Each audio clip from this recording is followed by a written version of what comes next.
A graça e paz de Jesus. Bom, hoje eu estou aqui para trazer um resumo sobre tudo que foi dito e conversado no último domingo, quando nós tratamos sobre os desafios para 2026 e a visão do Senhor para a Igreja Batista Rocha Eterna a partir de agora.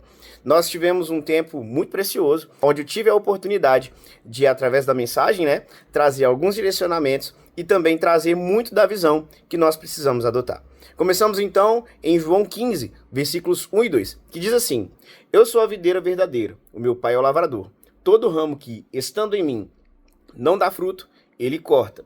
Todo ramo que dá fruto, ele poda, para que produza ainda mais. Então nós iniciamos dizendo sobre isso, porque Deus então tem um processo para nós em 2026. Na verdade, não é apenas um processo, são alguns processos.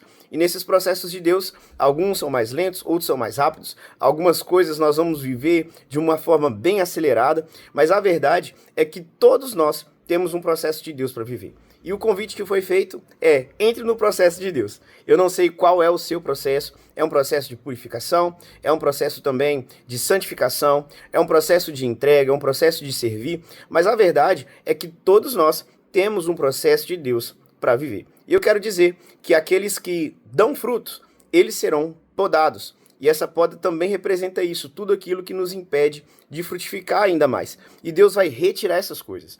E aqueles que não dão fruto, ele vai cortar. Mais adiante no texto, ele vai dizer que vai separar tudo isso e vai lançar no fogo.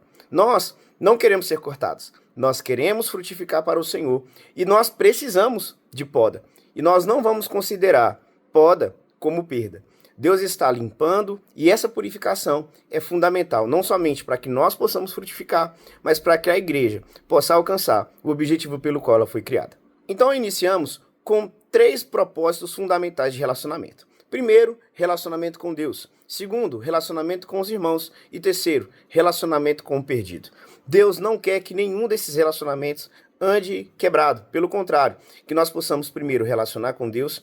A partir do relacionamento com Deus, nós vamos relacionar com os irmãos. E a partir do relacionamento com os irmãos, também vamos nos relacionar com o perdido. Como temos ouvido e dito, o perdido está perdido de verdade. Nós não podemos esquecer da missão evangelística da igreja e a missão de discipular que Deus estabeleceu para cada um de nós. E eu trouxe também sobre uma tentação que eu vivi no mês de outubro, Eu não ministrei a palavra durante esse mês, e o que aconteceu é que Satanás ficou insistindo comigo para que eu pudesse parar e cuidar da minha vida. E a palavra que Deus trouxe para mim foi Filipenses 2, 4 e 5, que diz: Não procurem apenas os próprios interesses, mas preocupem-se também com os interesses alheios. Tenham a mesma atitude demonstrada por Cristo Jesus. E de verdade, ter ação como a ação de Jesus é uma questão que realmente vai custar muito. Cuidar da própria vida não é errado, mas a verdade é que só cuidar da própria vida é. E Deus está dizendo para nós que nós precisamos andar como Cristo andou. Ele abriu mão da sua própria vida para entregá-la a nós. E agora nós podemos viver uma vida de relacionamento com Deus, relacionamento com os irmãos e também relacionamento com o perdido, no sentido de buscá-lo e trazê-lo para a presença do Pai novamente. Mais um aspecto que eu trouxe nesse assunto foi a questão do problema que existe quando estamos em uma zona de conforto excessiva. Quando estamos na zona de conforto extrema, o que acontece é que nós não produzimos nada. E mais uma vez, a palavra de Deus está dizendo para nós que aquele que não produzir será cortado, mas aquele que produzir será podado. Se a zona de conforto é o que tem gerado em nós, não apenas uma preguiça, uma apatia na questão espiritual, agora está na hora de abrirmos mão dela, para que nós possamos cumprir o propósito de Deus e para que nós possamos também atingir o propósito do Senhor para cada um de nós. Então, nós estabelecemos e já comunicamos que o ano de 2026 será para nós o ano do discipulado. Esse assunto vai ser o assunto mais abordado no decorrer do ano e também a gente vai começar a praticar essa verdade dentro da nossa vida. E a gente vai entender que a igreja e o relacionamento com Deus tem muito mais a ver com o discipulado e a vida no 1 a 1 do que necessariamente alguns eventos e algumas movimentações que podem até nos emocionar, mas não transformam a nossa vida. Então, vamos numerar aqui alguns objetivos fundamentais. Objetivo número 1. Garantir que todos sejam discipulados. Implantar a visão celular como base da igreja. Antes de qualquer coisa, eu quero dizer para você que a visão de discipulado será a visão da igreja. Então nós começamos assim, com discipulados através das células, implantando a visão celular como uma forma de pastoreio e de cuidado que a igreja vai ter, e além disso, a visão também que vai abordar o discipulado a partir dos ministérios. A pessoa que participa de qualquer um dos dois estará sendo discipulado pelo seu líder de célula ou seu líder de ministério. Teremos também o discipulado para aqueles que nem participam do ministério e nem participam de célula. Eles também terão seus grupos aonde nós vamos direcionar, abençoar e também incentivar para que essas pessoas possam iniciar não somente um processo de mais participação na igreja, mas para que eles possam também desenvolver uma vida frutificando para o Senhor. Porque na hora que o processo chegar, não será de corte, mas será de poda. O intuito: amar mais a Deus e formar discípulos de Cristo. Nós não queremos discípulos de nós mesmos. Não é possível que alguém se torne apenas um discípulo parecido com Sidney. Nós precisamos de discípulos de Jesus. E nós vamos fazer isso quando nós aplicarmos na palavra de Deus, quando nós nos aplicarmos a obedecer a palavra de Deus. E fazendo esse processo, Cristo vai ser cada vez mais demonstrado, não somente dentro da nossa igreja, mas em todo canto que o Senhor nos mandar ir. 2. Dentro da estrutura de célula, nós temos algumas coisas bem importantes. Primeiro que elas iniciam em janeiro com aqueles que formaram nesse curso que nós estamos terminando agora, chamado Metanoia. E além disso, uma coisa muito importante é que apenas aqueles que se formaram no Metanoia poderão estar nas células, porque a visão de célula foi ensinada da maneira correta ali. Nós vamos iniciar a reunião de célula em janeiro de 2026. Porém, somente aqueles que se formaram agora nesse curso Metanoia é que poderá participar, porque de verdade eles estão recebendo não somente as informações, mas a visão desde o início do ano. Aqueles que não se formaram no Metanoia não poderão participar até que se inscrevam no novo curso de formação de liderança para que consigam então entender qual é a missão e poder participar. A ideia não é distribuir a igreja nas casas. A ideia é fazer com que as pessoas que saírem da igreja para as casas possam ser então um canal de bênção para o bairro, para a rua, para o lugar onde elas estão indo. E aí, chamando o perdido para dentro, fazendo então essa ponte entre o perdido e Deus. E essa célula não pode se tornar então um lugar em que os próprios cristãos se reúnem para poder apenas conversar uns com os outros, ter essa comunhão uns com os outros, sem o foco no perdido. Teremos outros ambientes para isso. E eu creio que vai ser uma grande bênção. Ou seja, se você não se formou no Metanoia, você não pode ir para as células por enquanto. Mas eu tenho uma solução que eu vou te apresentar já já. E algo muito interessante que aconteceu em 2025 é que algumas pessoas não entenderam muito bem a questão do nome Metanoia. E isso então dificultou a participação de alguns irmãos. Para facilitar, nós estamos mudando o nome, então nós não teremos mais o curso chamado Metanoia. Nós estamos inaugurando o que vamos chamar de Escola do Reino. Dentro da Escola do Reino, teremos vários cursos de formação, como batismo, transferência e a formação para liderança. Assim, facilitando a nossa comunicação e também o convencimento do Espírito sobre o seu coração. Deus deseja que a gente participe disso, porque o curso de formação vai te ajudar a frutificar mais. Teremos então na Escola do Reino essas 3 atividades: o curso pré-batismo, a transferência e também a preparação para a liderança. E agora, uma grande novidade. Nós estaríamos então com a semana dessa forma: terça-feira, curso de transferência, batismo e formação da liderança.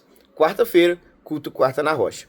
Quinta, dia padrão de células. Lembrando que teremos células em outros dias. Sábados, atividades de jovens, homens, mulheres e outros. E domingo, com 2 cultos, 9 e 18 horas. A verdade é que depois de muito orarmos e debaixo de uma direção do Senhor, nós decidimos então por suspender os cultos de quarta-feira.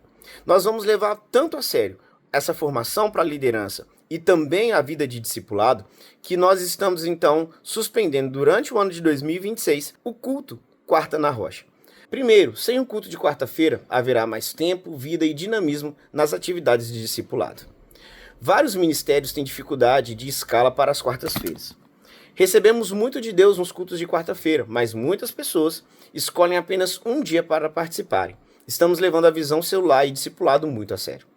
Muitas igrejas fazem mais cultos para arrecadar mais. Estamos mais preocupados com o seu discipulado e como você recebe e transparece a Cristo. Debaixo dessa direção, nós estamos obedecendo o que Deus está estabelecendo para nós. Como não haverá o culto da quarta-feira, todos nós estamos mais do que convidados para estarmos então na formação na terça e na célula na quinta. Como as pessoas que não formaram no Metanoia não poderão estar na quinta-feira, só serão liberadas a partir do momento da inscrição e participação desse curso de formação para liderança. O curso que chamamos atualmente de Metanoia. Eu quero trazer uma reflexão para você, porque de verdade os cultos eles não são feitos para nós. Os cultos são feitos para o Senhor. E à medida com que ele recebe a adoração e ele recebe o louvor, ele vai determinar então o que é válido e o que não é. Debaixo dessa direção, ele está dizendo para nós que ele agora também está colocando essa mesma preocupação e urgência no nosso coração de que melhor é obedecer do que sacrificar. Deus não deseja que simplesmente a gente morra para estar num culto sem desenvolver uma vida de relacionamento com Ele, sem uma vida de relacionamento com os irmãos e também sem uma vida de relacionamento com o perdido. Deus deseja que frutifiquemos e às vezes o fato de estarmos com uma agenda tão apertada, isso faz com que a gente acabe justificando e vivendo de fato no meio termo. E de verdade, Deus está dizendo para nós que o nível de amor do nosso coração precisa subir. Suspender o culto de fato não é pouco. E eu queria que você compreendesse isso porque nós estamos abraçando a visão de discipulado. E Deus espera de verdade que a gente possa desenvolver uma vida com Ele, uma vida com os irmãos e uma vida de relacionamento com o perdido. Estar no culto sem alinhar essas questões, de fato, pode bloquear a nossa adoração de fluir. Eu quero destacar para você sobre a questão de saúde e tempo com a família. Porque, de verdade, se a gente desenvolve uma vida onde a igreja, de fato, se torna esse lugar que nós estamos de segunda a segunda, nós teremos muita dificuldade no relacionamento com o perdido.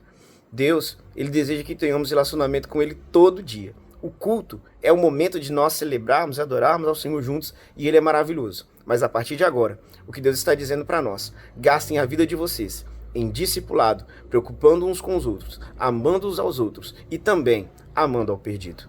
Deus espera isso de nós. E se o ano do discipulado chegou, mais uma vez, eu quero te dizer que essa será a grande prioridade. Dentro do conteúdo, então, para 2026, nós vamos começar as células com o livro de João. Todas as lições estarão no livro de João.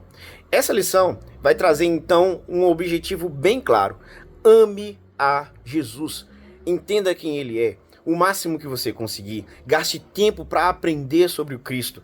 Gaste tempo para viver uma vida com Deus. E João, ele é muito indicado nisso porque ele é o discípulo do amor. Ele tem algo que revela Cristo de uma maneira diferente. E eu quero muito que você também tenha essa mesma paixão pelo Cristo, que você tenha temor também pela presença de Deus.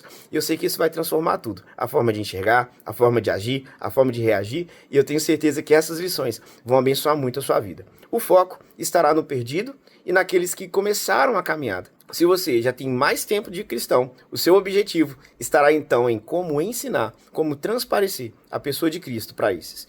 Se você acha então que não tem capacitação para liderar, para abençoar e para ensinar a palavra, eu quero te convidar mais uma vez a estar nesse curso de formação. Nesse curso, nós vamos então trazer ferramentas fundamentais para que você possa começar esse trabalho. E eu sei que isso vai dar muito fruto para a glória de Deus. Mais uma vez, aqueles que dão fruto, Ele poda, mas aqueles que não dão fruto, Ele vai cortar. E nos grupos de discipulados, vamos utilizar esse livro chamado Discipulado Começa com Contemplação. Ele nos ensina muito sobre isso, porque todo discipulado precisa apontar e de verdade começa com uma contemplação do verdadeiro Cristo. Ele é apaixonante e eu quero que em nome de Jesus isso possa arder no meu e no seu coração, não apenas em 2026, mas por toda a nossa vida. Dentro da igreja, vamos então todos nos unir em intercessão e adoração. É muito comum entendermos que quem está na intercessão é mais espiritual. E de verdade, Deus está convidando toda a igreja para ser uma igreja mais espiritual. Por fim, mais ou menos importante, o foco na construção do novo espaço. Esse lugar, querido, que será chamado então a sede da igreja, né? Não é de fato a igreja. Igreja somos nós. E eu estou dizendo isso para você porque Deus espera que a gente invista em discipulado agora também para nos prepararmos para o crescimento que Ele tem para nós. E se você está conosco na Batista Rocha Eterna, é isso que Deus tem para você também. Porque de verdade, Deus não está confuso. E eu quero te dizer que debaixo dessa direção, nós vamos crescer. Porque vamos nos importar mais uns com os outros, nós vamos investir mais nas questões do reino de Deus e principalmente nós não vamos estar olhando apenas para os nossos interesses, vamos alcançar os perdidos. Isso é algo que é um investimento para a eternidade. E eu quero te convidar a participar disso profundamente. E por mais que tenha algum medo, alguma insegurança por causa das mudanças, mas essa mudança, querido, foi proporcionada pelo próprio Deus para a igreja. Quero te dizer que mesmo com um culto a menos, de verdade, Deus deseja que a gente aumente o nível de comunhão, de relacionamento. E esse novo espaço vai nos ajudar também a ter mais condições de atrair mais pessoas. Isso é foco no reino. Não é simplesmente por causa de um espaço grande, ter uma nave grande. Isso não é interessante nas questões do reino. Deus espera de nós é que a gente possa se envolver tão profundamente em discipulado, que a gente possa chegar nesse lugar, nesse novo espaço, nessa construção e declarar que verdadeiramente aquele lugar é do Senhor e que o perdido será encontrado pelo Senhor naquele lugar. E as pessoas terão transformação no nível espiritual, no nível social, nas demandas físicas. E eu sei que em nome de Jesus seremos uma igreja de referência, porque estamos agora alinhados cada vez mais com a vontade do nosso Senhor. O que nós mais vamos precisar em 2026 são de pessoas dispostas para ouvir e obedecer à voz do Senhor. Se você é essa pessoa, seja muito bem-vindo ao time, porque eu tenho certeza que nós vamos frutificar muito, alcançar o perdido, amar ao Senhor e desenvolver uma vida que o agrade. Eu sei que esse período também é um período de mudanças, mas não apavora não. Fica tranquilo, Deus está no controle, nós estamos debaixo de direção e isso nos dá muita tranquilidade, porque antes de qualquer coisa, tem essa certeza que a igreja pertence ao Senhor. Ele é quem direciona, é quem protege e é quem supre. Deus, então, possa te abençoar poderosamente e eu quero te ver não somente em 2026, mas esse resto de 2025, toda a vida rompendo, ganhando gente para Jesus, frutificando muito, porque o processo que nós vamos passar é um processo de poda, que não seja em nenhum de nós um processo de corte, porque de verdade Deus deseja que a gente frutifique mais. E nós só vamos frutificar mais estando conectado a essa videira verdadeira. E seja conectado a Cristo, em nome de Jesus. Deus te abençoe.